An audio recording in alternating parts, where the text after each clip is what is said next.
Assalamualaikum warahmatullahi wabarakatuh. Kita mulai dengan membaca basmalah. Alhamdulillahirabbil alamin. Allahumma shalli wa sallim ala Muhammad wa ala alihi wa ashabihi ajma'in. Amma ba'd. Qala Allah Ta'ala fil Qur'anil Karim. A'udzu billahi minasy syaithanir rajim. Bismillahirrahmanirrahim. Nabbi ibadi anni anal ghafurur rahim.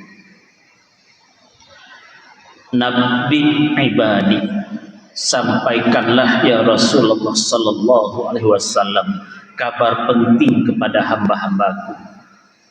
Anni anal ghafurur rahim, bahwasanya sesungguhnya aku, betul-betul aku Maha Pengampun lagi Maha Penyayang. Masyaallah muslimin rahimani wa rahimakumullah. Hal pertama hadirin yang kita lihat dulu dari ayat 49 surat Al-Hijr tadi adalah munasabahnya, keterkaitannya dengan ayat-ayat sebelumnya, khususnya ayat 39 dan ayat 40. Di dalam ayat-ayat itu digambarkan oleh Allah betapa terang-terangan iblis menyatakan strateginya menyesatkan manusia. Apa strategi iblis? Memutarbalikkan cara pandang kita sebagai manusia. Yang buruk diputar jadi indah. Indah dipandang buruk. Salah diputar jadi benar. Benar dianggap salah. Rugi diputar jadi untung. Untung dipandang rugi. Ini strategi iblis, memutarbalikkan cara pandang kita sebagai manusia. Qala rabbi bima aghwaytani, berkata iblis, Rabb, disebabkan oleh laknatmu padaku. La uzayyinanna lahum fil ardh, niscaya akan kuperindah untuk mereka kesalahan mereka di bumi. Wala ughwiyannahum ajma'in, dan niscaya akan kusesatkan mereka semua. Illa ibadaka minhumul mukhlasin, kecuali hamba-hambamu yang mukhlas. Ini pengakuan iblis yang diabadikan oleh ayat Al-Quran. Yang kita sorot hadirin adalah ungkapan la uzayyinanna lahum fil ardh, niscaya akan kuperindah untuk mereka kesalahan mereka di bumi. Kesalahan, dosa diperindah.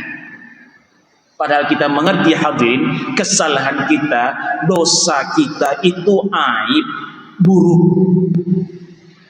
Begitu aib, begitu buruknya, kalau kita masih normal sebagai manusia, biasanya kita tak ingin orang lain tahu tentang dosa kita, tentang kesalahan kita. Oleh iblis ini yang la uzayyinanna lahum fil ardh, niscaya akan kuperindah untuk mereka kesalahan mereka di bumi. Kesalahan, dosa diperindah. Ini tadi kita katakan, ini memutarbalikkan cara pandang. Pada dosa kita itu buruk. Tanpa dalam hadis Rasulullah Nabi Muhammad sallallahu alaihi wasallam, wal ithmu, kata Nabi, dosa itu kata Nabi, mahaka fi nafsik, apapun yang menggelisahkan dalam jiwa engkau, wa karihta ayyattali'a alaihin nas, dan engkau benci itu ditampilkan pada manusia. Ini karakter dosa kita masing-masing, menggelisahkan, dan kita tak ingin orang lain tahu tentang dosa kita.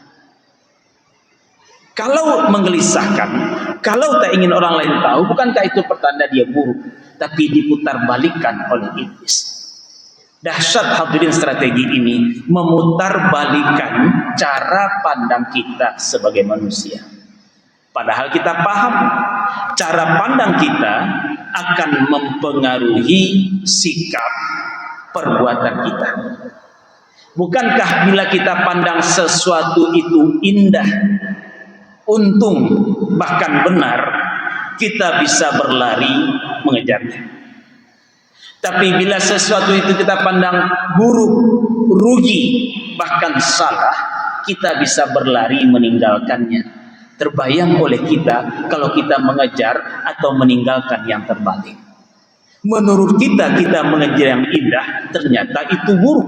Menurut kita mengejar untung, ternyata rugi. Menurut kita mengejar yang benar, ternyata salah. Dahsyat ini hadirin strategi ini, memutarbalikan cara pandang kita sebagai manusia, karena cara pandang mempengaruhi sikap kita. Bagaimanapun cara kita memandang sesuatu, itulah mempengaruhi sikap kita terhadap sesuatu itu. Di sini kita mengerti hadirin, mengapa Fir'aun tega-teganya membunuh rakyatnya sendiri. Bayi baru lahir dibunuh.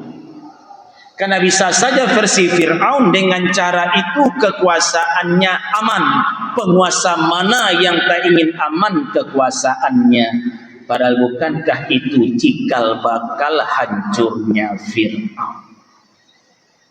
Di sini kita mengerti jadinya mengapa Haman orang cerdas tapi kecerdasannya digunakan untuk menjilat Fir'aun. Karena bisa saja versi Haman yang cerdas itu dengan menjilat Fir'aun posisinya aman. Siapa yang tak ingin aman posisinya di samping penguasa yang waktu itu sedang hebat-hebatnya. Dan memang terbukti akhirnya Haman, bahasa orang sekarang hadirin, menjadi menteri segala urusannya Fir'aun. Bukankah itu juga cikal bakal hancurnya Haman? Hancur Fir'aun, hancur Haman.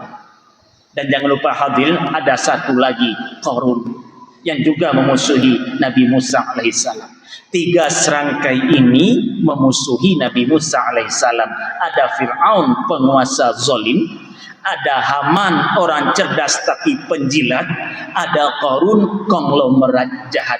3 serangkai ini dahsyat kalau memusuhi kebenaran, dan mereka memusuhi Nabi Musa alaihissalam. Sehingga jangan pernah meremehkan hal-hal seperti ini. Cara pandang mempengaruhi sikap kita. Di sini paham kita jadinya mengapa kaum Nabi Lut alaihissalam tak malu-malu melakukan liwat. Laki-laki birahi pada laki-laki. Karena bisa saja menurut mereka melakukan itu tak malu karena banyak pengikutnya, karena memang banyak yang menirunya. Rupanya hadirin, yang salah kalau banyak dilakukan orang, yang salah bisa dipandang benar. Yang benar kalau jarang dilakukan orang, yang benar bisa dipandang salah. Kaum Nabi Lut alaihissalam banyak yang melakukan perangai itu, perangai yang sangat menjijikkan. Bahkan mohon maaf bila kita gunakan istilah lebih keras, senajis-najis anjing belum pernah didengar anjing jantan birahi pada anjing jantan. Kaum Nabi Lut alaihissalam melakukan, kenapa? Banyak pengikutnya. Padahal itu juga awal hancurnya mereka. Cara pandang mempengaruhi sikap kita, dan ini yang diputarbalikkan oleh iblis.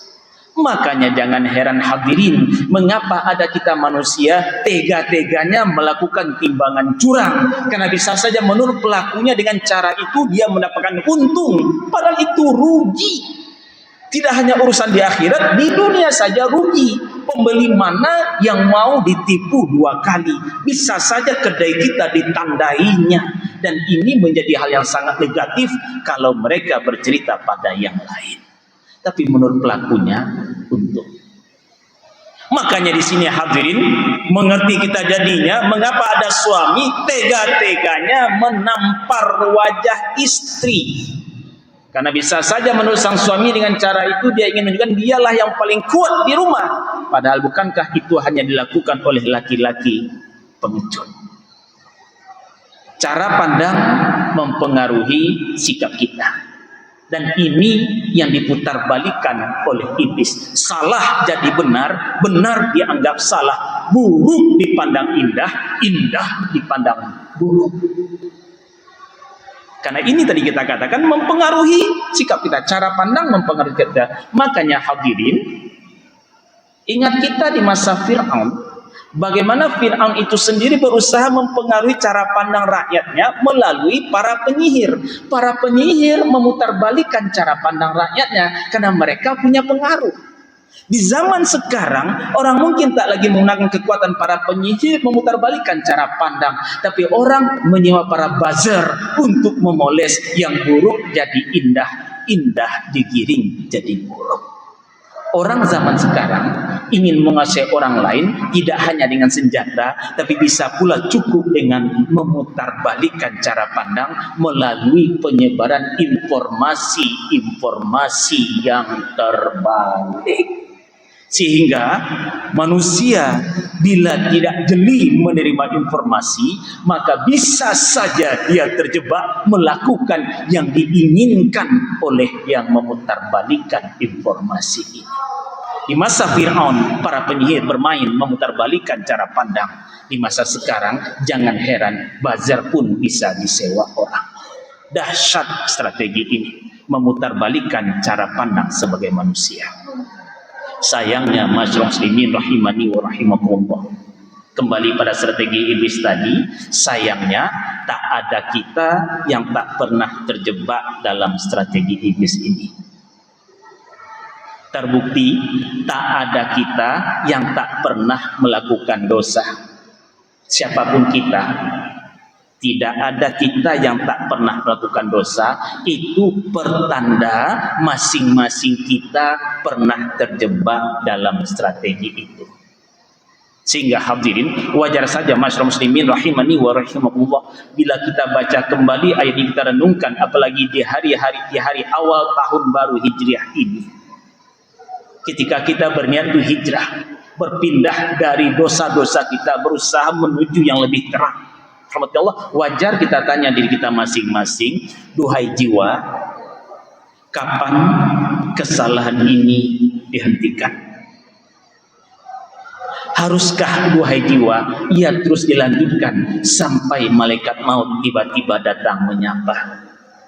Takkah engkau sadar wahai jiwa, setiap kali terjadi pergantian hari, setiap itu pula langkah kita semakin mendekat ke batas jalan. Kapan kesalahan ini dihentikan wahai jiwa? Haruskah ia terus dilanjutkan hanya karena menurut kita banyak yang mendukung kita, banyak yang membela kita, banyak yang takkan malu bersikap maju tak gentar membela yang bayar bukan yang benar wahai jiwa?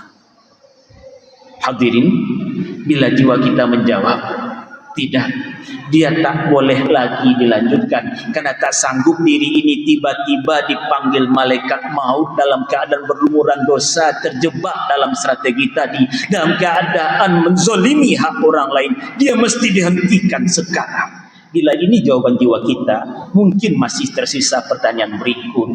Ya Allah, mungkinkah dosa-dosa ini engkau ampuni? Karena harus diakui, terlalu kelam hari-hari hamba selama ini, terlalu pekat dosa-dosa hamba selama ini. Walau sehari-hari hamba dipuja-puji sebagai orang baik, itu kan karena hamba hanya pandai bertopeng. Ya Allah, mungkinkah dosa ini engkau ampuni? Disambut ayat 49-nya, Nabbi ibadi anni anal ghafurur rahim, kata Allah. Sampaikan kabar penting ya Rasul kepada hamba-hambaku.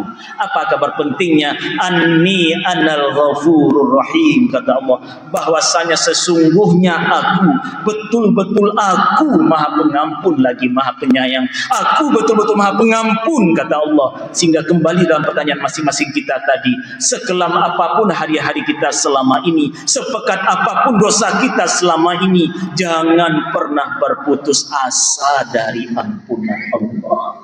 Nabi, kata Allah. Hadirin, Nabi ini dari An-Naba. An-Naba itu artinya berita penting. Kalau begitu, ini berita penting. Jangan mereka anggap sederhana, jangan dianggap sepele oleh umatmu ya Rasul, hanya karena mereka merasa sering mendengar, merasa banyak tahu. Karena hadirin, terkadang masalah kita bukan tentang berapa sering kita mendengar, bukan tentang berapa banyak yang kita tahu. Masalah kita terkadang, apakah yang kita tahu mengubah perangai kita atau tidak. Siapa di antara kita di masjid ini yang tidak tahu Allah Maha Pengampun? Tapi apakah itu mengubah perangai kita? Kalau begitu, ini bukan tentang berapa banyak isi kepala. Ini tentang apakah isi kepala mengubah perangai kita atau tidak. Makanya kata Allah, Nabi, sampaikan berita penting, walau mereka sering mendengar, walau banyak tahu. Apa berita pentingnya? Anni anal ghafurur rahim. Bahwasanya sesungguhnya aku, betul-betul aku Maha Pengampun lagi Maha Penyayang, kata Allah. Hadirin, coba kita lihat. Ayat ini relatif pendek, tapi paling tidak digunakan 2 kali kata aku menunjuk Allah. Anni, bahwasanya sesungguhnya aku, ana, aku. Pada sekali saja Allah mengatakan aku Maha Pengampun, kita paham. Tapi 2 kali digunakan kata aku, ini betul-betul menegaskan. Sekelam apapun hari-hari kita selama ini, sepekat apapun dosa kita, jangan berputus asa dari ampunan Allah. Terkadang masyarakat muslimin rahimani wa rahimakumullah, ayat Al-Quran menggunakan kata aku menunjuk Allah, terkadang menggunakan kata kami. Ternyata beda maknanya menurut banyak ahli. Bila ayat Al-Quran menggunakan kata kami menunjuk Allah, fungsi pertamanya lita'zim, menunjukkan keagungan Allah. Fungsi keduanya menggambarkan selain Allah, Allah atur keterlibatan makhluk di dalamnya. Biasanya digunakan kata kami. Inna khalaqnakum min dzakarin wa untha. Sesungguhnya kami ciptakan kamu dari laki-laki dan perempuan. Kelahiran kita sebagai manusia digunakan kata kami karena selain Allah ada keterlibatan ayah bunda di dalam.